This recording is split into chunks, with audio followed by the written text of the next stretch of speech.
સુખ દુઃખમાં પોતાને કેવી રીતે જીવન જીવવું, સુખમાં રાજી ન થવું, દુઃખમાં દુઃખી ન થવું, પણ સુખ દુઃખમાં ક્ષમતા સમાધિ રાખીને જીવન જીવવું, તો એનાથી પોતાને કોઈ પણ જાતની ચિંતા, આધિ, વ્યાધિ, ઉપાધિ બિલકુલ જરા પણ નહીં જ થાય અને સહજાસહજ જીવન વીત્યા કરશે.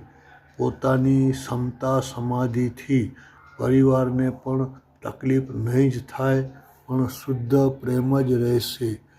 આવી રીતે પોતાનું જીવન જીવવાથી પોતે પણ નિરાકુળ રહેશે અને પરિવારને પણ નિરાકુળતા મળશે.